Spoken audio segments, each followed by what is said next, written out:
Just the 11th one, big win this past week. I thought they also got back on track as well. They played extremely hard as a football team. I think Tom Allen's done a very nice job there. Defensively, they play a lot of guys. They'll play their first unit and then sub in their whole second unit at times.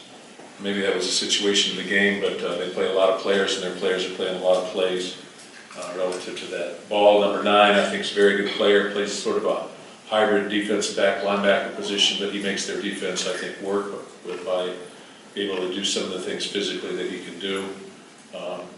They do return, I believe, 7 starters on defense. Secondary, 3 out of 4, 1 linebacker, 2 linebackers, count the hybrid player, and then 2 defensive linemen. But like I said, they're playing a lot of players. On the offensive side of the ball, remains to be seen who will be the quarterback. They do return 2 offensive linemen, 6 starters total. Westbrook and Hale, 2 very good receivers that are fade guys, and then Filer, number 1, is a guy that can make you miss. Stevie Scott's the running back, and then set freshman records last year, big physical guy, and then Peyton Ramsey and Penix are the quarterbacks, and we'll see who goes. But both of those guys are very, very capable players and done good things for them.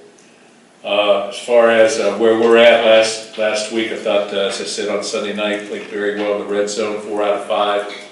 Scoring opportunities down there, missed the 1 field goal, or would have been 5 for 5. I think the quarterback's playing well, and gives you always, when your quarterback plays well, it always gives you a chance. And he's playing very well with only 1 pick. Tough to sack as well. 25, Darrell Stewart playing very well, along with a running back, 24, Collins, doing a nice job.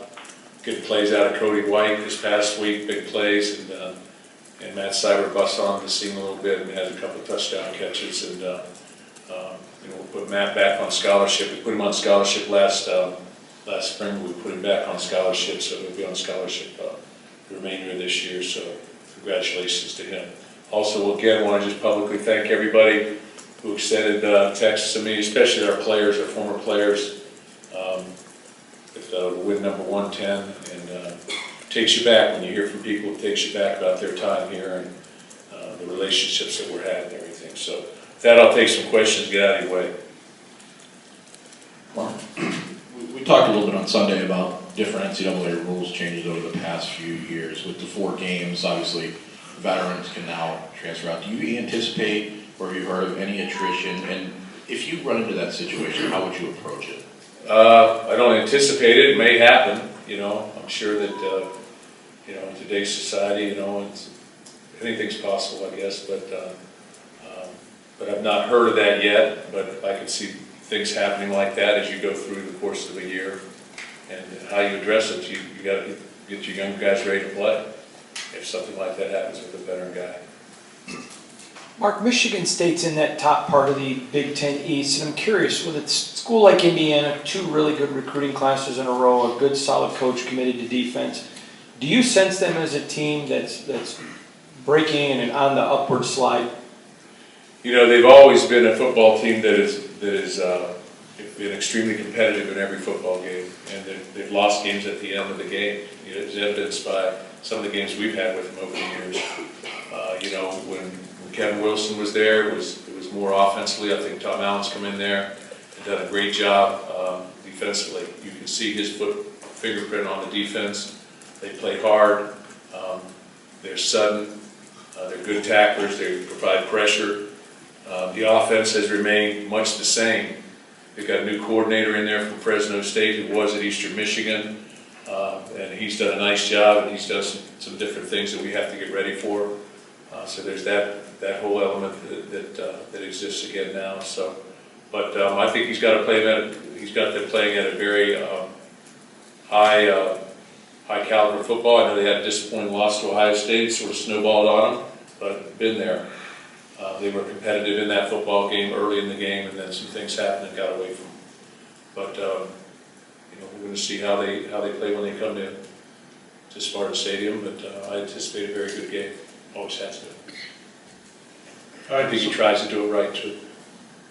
Yeah. This will be the last time it's about you, but I know that you were everyone was kind of bracing for a celebration after the Arizona State game with your 110 alumni back and whatnot. It didn't happen. What was the moment like in the locker room? Team counting to 110 in unison, and you're with your team and you're celebrating something like that. Yeah, it was a very special moment, you know, because, you know, they're at the tail end of everything. We've got guys who are at the front end of it, but it brings everybody together. I think it really does. It brings everybody together who was part of this program. Hopefully everybody has a little bit of a moment to sort of take in with that. I've said all along, we've got great chemistry on our football team and got good guys, and they were excited. They were excited for me. I appreciate that very much, but they're also excited for them. It was a big win. Puts us at 1-0 in the Big Ten Conference. It was a win coming off a tough moment, which I think we've always tried to sit there and say, okay, who are we in our toughest moments? I think they defined themselves a little bit, took a step towards defining themselves. They got a lot more games to play, but I think we took a step forward. So it was exciting. But I was more, honestly, the 110 thing, that was going to come inevitably. I was more excited about going 1-0. So. Mark, I know for the Western Michigan game, offensively, the key was to find consistency, to build on that. Obviously, that didn't happen the next week. Now, I know it's not easy to say, okay, let's be consistent and do it every week. But how important is that now this next week, after the way they played in Northwestern, that you continue to do that and you don't have that drop-off? It's very important. You know, early in the game, we go down the field and score. First series, and then the next number of series, we put ourselves back. We have a couple penalties, right, wrong, or indifferent. We have a couple penalties. We have a TFL on a first down. We try and run a race, and so all of a sudden we're behind the chains for a number of series. We get the interception, go down, score in a 2-minute, but then, including that series, the next 5 series, we're down in the red zone or near the red zone with opportunities to score. And I think that was just a very good statement. Conversely, on the defensive side of the thing, you know, we went 3 and out or got turnovers. I think we went 3 and out maybe 3 times, maybe 4 and out with the turnover, or maybe got a first down and went 3 and out, maybe one other time.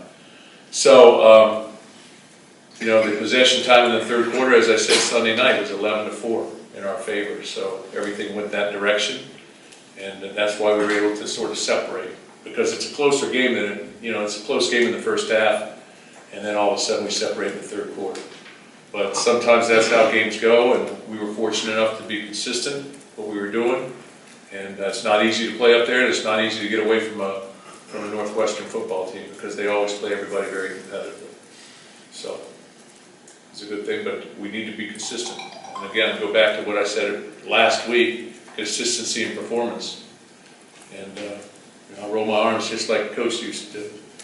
But that's what he always said, and I believe it totally. Coach said consistency in performance. That's where you're going to have to do it over and over and over, and be on the front end of things on a consistent basis. Mark, you mentioned how you think you guys took a step forward this past week. You're kind of a similar position as last year, 3-1, coming home for homecoming. How does this group feel different than last year's group? Because obviously that Northwestern game last year, when you came back home, did not go the way you wanted. Yeah, I don't know. It's every year's different. I think the mentality of our football team and what we've tried to do from the onset of this season, which this season, we're on that Chinese New Year type deal. I don't know when Chinese New Year is, but our season starts every January.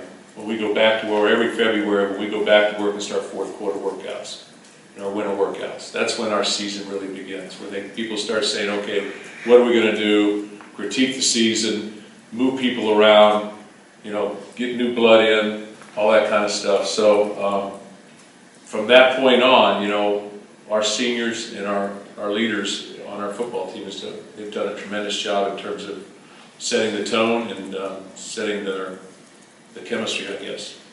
And so they've done a great job with it, and we're sort of a different football team right now. Not that we were a bad football team last year. I didn't think we were. We just lost some close games down the stretch, and we needed to have more production. But we had a lot of injuries. We still got our share of injuries, but we're making our way through it right now. But remains to be seen what you do the rest of the season. We're 1/3 down. We've got 2/3 left to go. And we're in a stretch where, again, we play the next 2 out of 3 away, so this is a critical football game. Speaking of consistency, how concerned are you with Matt Coughlin right now, especially now that you're in Big Ten play? Well, I'm concerned that he missed a field goal, but I'm confident in Matt. He was the first team all Big Ten kicker last year, and there's a reason he was that. He's been very good throughout summer camp, very good. Probably missed 2 field goals the whole camp. But you get out there, the wind was moving a little bit, and you get out there and you got to make them during games. But he has his confidence, so if he's confident, I'm confident, and he's a confident player. Mark, you mentioned about the Indiana quarterback situation with Ramsey and Penix. I guess from a defensive side, how much does having played Ramsey the last couple of years allow you to maybe back off that and focus more on what Penix does different? Or do you have to fully prepare for both? I think you got to take both into consideration. I know Penix is coming off an injury and he hasn't played, and maybe it's a shoulder injury or an arm injury, so got to take that into consideration with everything. But I also think Peyton Dad would have said Peyton Manning. Peyton Ramsey has done a great job. He's a gamer. He knows where to go with the ball. He gives you scramble ability. He understands the defenses he's reading. Penix is a very athletic guy. We haven't experienced him as much, so we don't really know.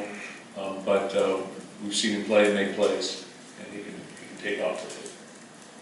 Mark, a couple quick things on special teams. Did Evan Morris not kick off because of the 4-game limit? Are you thinking of that? And with the problems Cody had on the punt returns, how is it now between him and Sowards? First question is we kicked off Cole Haan because we felt like at this point in time he was the best guy, but it's sort of right now it's a constant competition. And no, the answer is no. It's not because of the 4-game thing yet. And then the second question is with Cody had a sleeve on. I think that ball got caught on the sleeve. Did muff him, so we'll research that. We're going to look at that this week to make a game time decision on that. But Sowers did a nice job when he was in there, and he's been very steady throughout his time here as a punt returner in terms of receiving the ball. My focus on our punt return team has always been I'm a defensive coach. I'm just going to say what it is. There's always been the main focus is get the ball back. So you better be able to receive that ball. You better be able to have no fakes, and you better not have any penalties that set you back even further.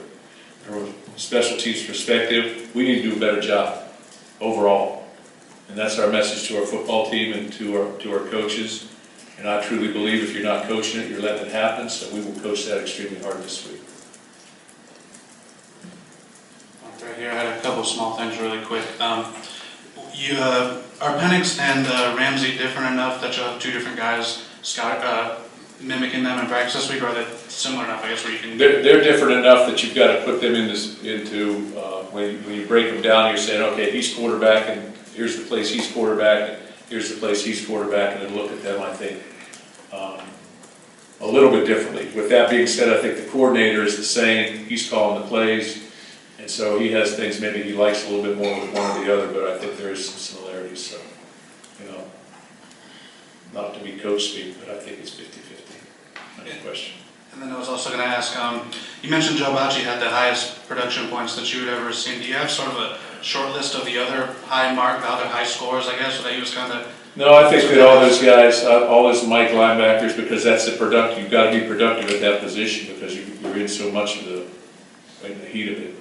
But Greg Jones certainly has had it. Max Bulla, Riley Bulla, those have been across the scope of things. Those have been the majority of our mics throughout our time here, and all of them have had high production games, but never that high. I can't think of one getting into the 40s. But they've been in the 30s, and they've been very productive players. As we go back, and this production system really is the same production system we had when I came here in 1995 with Nick Saban. And so it remains the same. And so we've got a lot of guys. If a guy gets 200 points for the season, he's an extremely productive player. So that ought to give you an indication of the monstrous game that he had. And I've actually got a real question for you, I guess. The tempo on offense, I want to say that first drive against Northwestern was probably the fastest I've seen you guys get to the line this year, maybe. It felt like it at least. I'm just curious, 4 games in, what your evaluation is of how the tempo is being used. And I guess as a defensive coach, I know that kind of can conflict with time possession and things like that. Just curious how it's worked out and how you see it moving forward here. Yeah, our tempo can be as fast as we want it to be. I think that we have different modes, just like everybody else does right now. But we can also slow it down. So I don't know if I really don't want to give you good answers. So I don't know. Hopefully I'm correct. Okay, but I do see us using tempo, and we've done a nice job with it. Really, pretty much throughout, I think, the 4 games.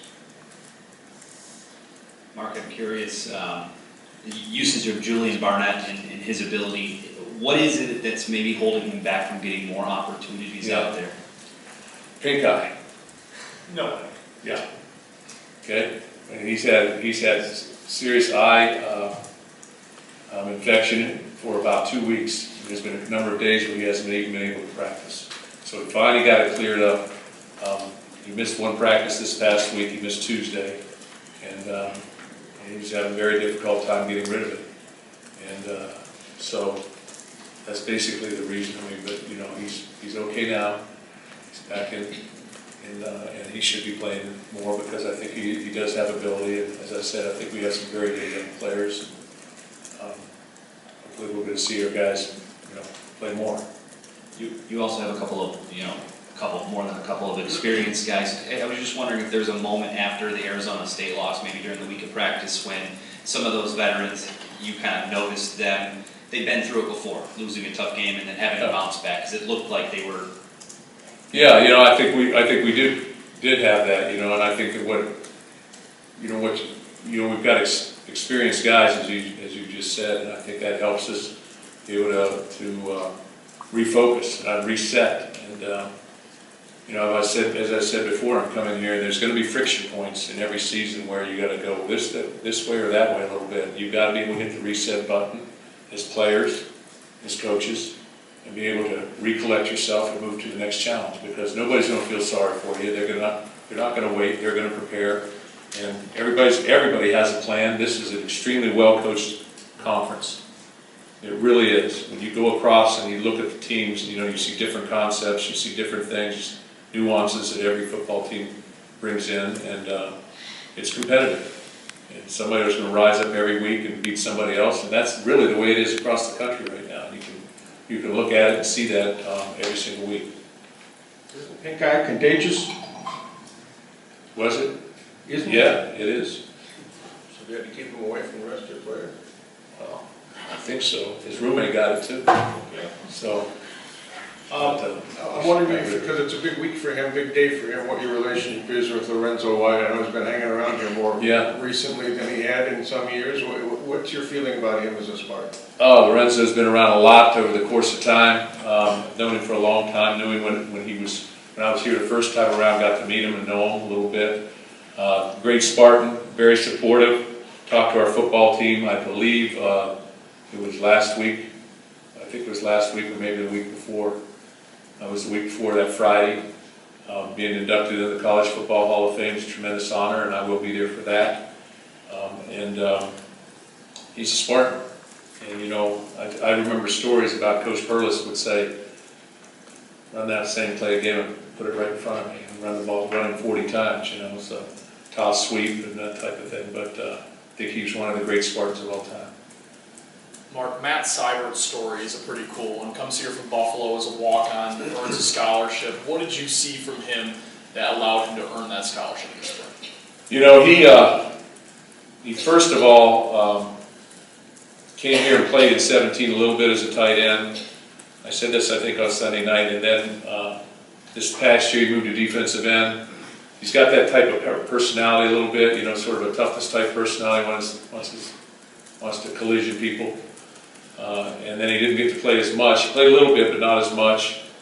And then he transitioned back to tight end in the spring. Did a nice job in the spring, and I felt like that warranted that scholarship in the spring.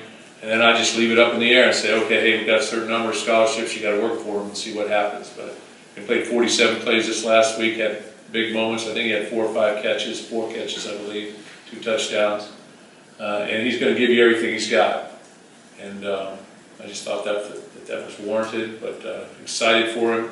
Brings a certain amount of excitement to the game, and he'll continue to play, I believe. Time for a couple more, Chris, and then Mark, kind of just the housekeeping stuff. I've noticed that no AJ, no Cole. Are they still in the same holding pattern right now? Yeah, still in the same holding pattern. I think that AJ will get back. Not sure about Cole, we'll see. And I know he's working extremely hard at it. It's been very disappointing for him and for our football team because he's one of our leaders and he's been a starter here. But his overall health is our main concern. And it's kind of a secondary thing. The running back situation right now, you mentioned Eli. Ant Williams getting in as the 3 back right now. Has he kind of moved up the pecking order a little bit, or what have you seen from him to kind of get into that mix and get carries? You know, I think everybody brings a different, something different to our offense a little bit. So we've got 3 or 4 guys. We actually have 4 guys that have played a little bit, or played. He's probably played the least. But he gives you a little bit something different. He's a little bit like Jeremy Langford. That's what we've seen. And so we'll give him an opportunity to see how it all shakes out. But it remains to be seen how he's going to do. And same with the others, but we're going to keep pushing it. Mark, you said Julian's roommate had the eye infection. Was that be Anthony, right? That would be Anthony. All right. Well, he missed some time too. So yeah, it's unfortunate, but that happens. Back to the running backs. How when you have a guy like Elijah who's emerging as the guy who's getting most of the carries, what's the challenge in keeping the rest of the guys in the group engaged when they're not getting the balls many times? No, it's challenging. You know, I would say it's always challenging, but because everybody wants to play and they've had success. But everybody has an opportunity to do things every day in practice. We're going to always play the best player or the player who's playing the best. Maybe I should say player who's playing the best at that moment. And I'll even go back to when Le'Veon was here. Le'Veon played as a true freshman in 2010 and played very well early in the season and through mid-season. But then towards his freshman year, he wasn't as productive, and all of a sudden became Larry Caper and Edwin Baker more. It was more Edwin and Le'Veon early on. So it changes. I'm going to try and make sure that we ride the hot back and make sure that they have opportunities in practice to show what they've got, and then we evaluate game film and productivity and try and take it from there. That's good. Thanks.